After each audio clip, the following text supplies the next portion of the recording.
Wait lang. Thank you po, Direct Nick. Hindi naman nalatang ikaw yung pinaka-senior.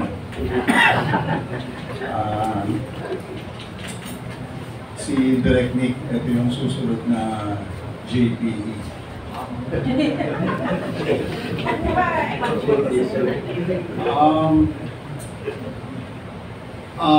Si Architect Butch Balyaw po ako. Architecture talaga yung aking career.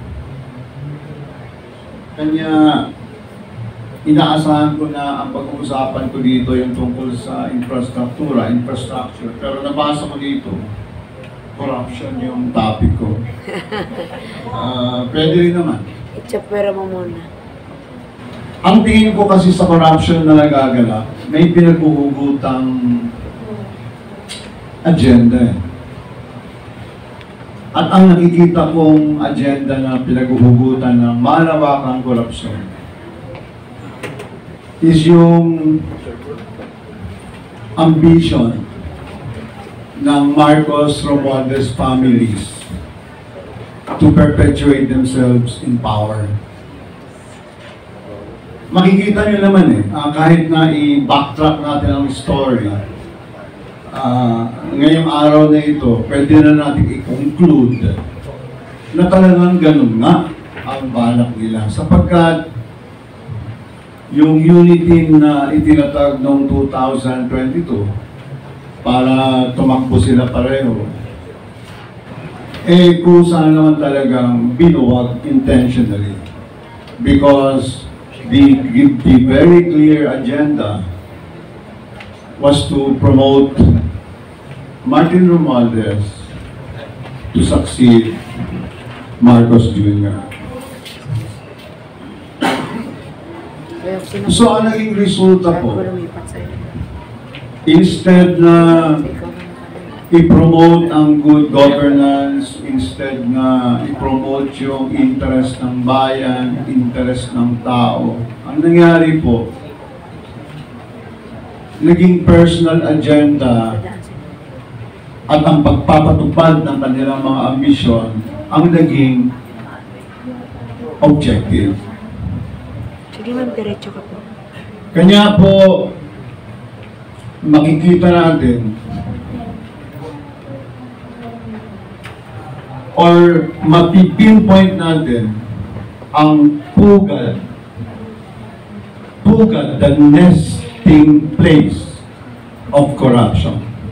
Ang pugad po ng korupsyon ay nasa loob mismo ng Kongreso. Umpisahan natin sa budgeting nila. Katakot-takot na budget insertions ang nakalagay. At ang presidente, never niyang finito ang budget. Pinalusot lahat ng mga unprogrammed budgets. At hindi lang yon, garapalan pati sa pinulgar ni former Education Secretary Sara Duterte na yung kanyang classroom projects behind her back, nadagdagan ng billion-billion budget na siya naman ang walang control. Yung mga tipong ganon. Oo, ano yung... Yan naman po bilang mga nasa media, ma-analyze nyo naman yan. Sabi nga ni Inday Sara, she doesn't have to invent the issue.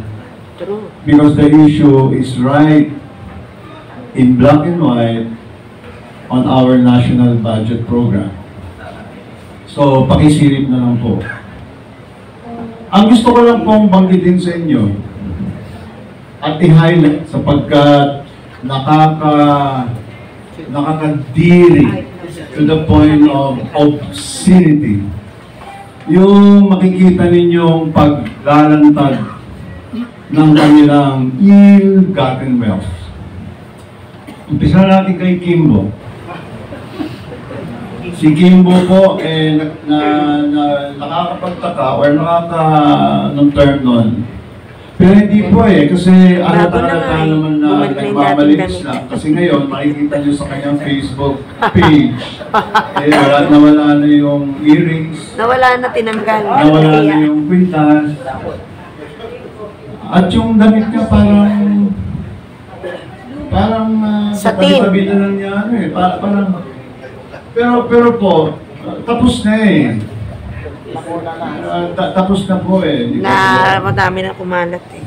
Sobra na eh. So, pwede ba, Kimbo, sumang light dito? Lahat po yan, napapanood kayo. Pwede ba, Kimbo, tumigil-tigil ka dyan? Tama. Pera ng taong bayan niya. Pero ang karma, napakadaling bumalik, di ba po? So, nung nasa plenary siya, at i-sponsor niya yung national budget, Ano sabi ni Inday Sara? Ang kinonfronta siya Sara. ni napakatapang na kongresista ng Quezon City na si Bernadette Herrera. Habang pinapanood ko si Kimo, parang sabi ko, buti nga. Nakakahiya. So, hindi pa tapos yung ating galit sa paglalantad ng unmistakably ill-gotten wealth. Hindi pa tayo tapos pagsawaan si Kimbo. Lumantad itong kongresista galing sa Maynila na akala ko kontrabida sa isang Fernando yung mataba. movie. Bigla lumitaw. Lahat ng katangian ng isang kontrabida sa isang Fernando Po Jr. movie. Si nasa Valeriano kanya. ba yun? Nagmula sa isang mahirap na distrito ng Maynila. Walang kabagay-bagay na nagsusuot ng mamahaling liw. Dinadala na lang sa kapal ng mukha. Ang problema, hindi naman natigil sa kanya. Salamat sa inyong mga vloggers, salamat sa inyong mga influencers, sapagkat may nakita na naman tayong isang malaswang paglalantad ng Ang haba ng dila. isang pastor. Isang pastor na pinagmamalaki ang kanyang pastor. Pasensya na po, Bishop. Pero etong isang pastor na ito, na napakayabang ilantad ang cross ng ating Jesus Christ. Si Abante. Totoo. Pero sabay sa kanyang paglantad bilang pastor, ilantad na rin niya ang kanyang dakaw na yaman. True. Saan ka naman makakita ng isang pastor na supposed to be a servant of God, na matatakot sa kanyang buhay Swerte at gumamit na isang bulletproof na Cadillac Escalade na ang halaga is 18.5 million.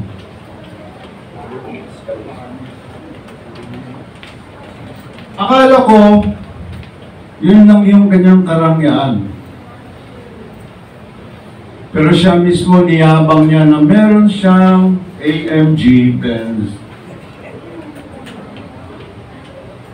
na mga worth 10 million. At hindi tumigil. Niyabang niya mismo na meron siyang motor na worth 1.7 million. Grabe yung... At katulad ni Kimbo at saka ni...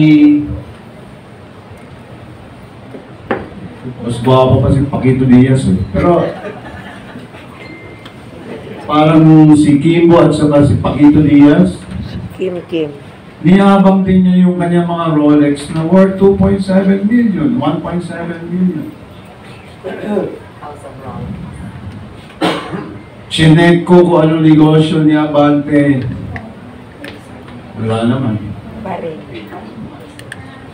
Pero kung lumantad sa Kongreso at nagtatanong sa kanilang mga resource persons, even kay Inday Sara, akala mo sila na yung mga pinakamatino.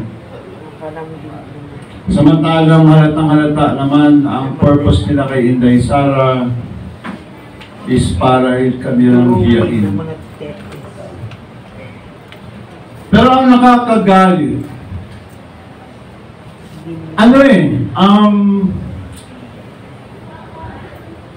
there is impunity. Wala nang law and order. Wala na silang pakialam, walang decency. Wala. Just the other day or yesterday, sa plenary, dinidiscuss yung national budget. Last na lang po ito kasi magti 3 minutes na po. Kaya lang ayoko palagpasin ito. Sa plenary, gustong magtanong ni Congressman Marcoleta kung saan gagamitin yung 6.3 million, trillion, in regard to its application to improve the lives of our poor people. Kumbaga, gusto niya ma-pinpoint saan ba dito yung magpapaangat sa kahirapan ng ating mga kababayan. Saan dito?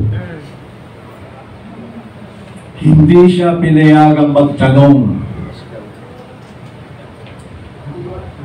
Hindi pinayagang magtanong si Congressman Marcoleta, pero galit sila kung ayaw ni Inday Sara silang sagutin sa kanilang mga walang kakwentang-kwentang katanungan.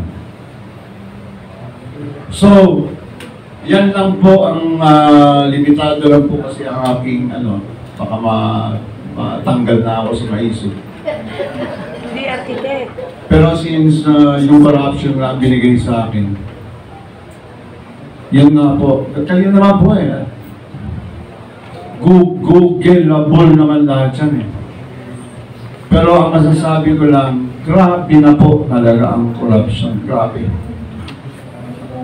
Malaswak. Salamat po.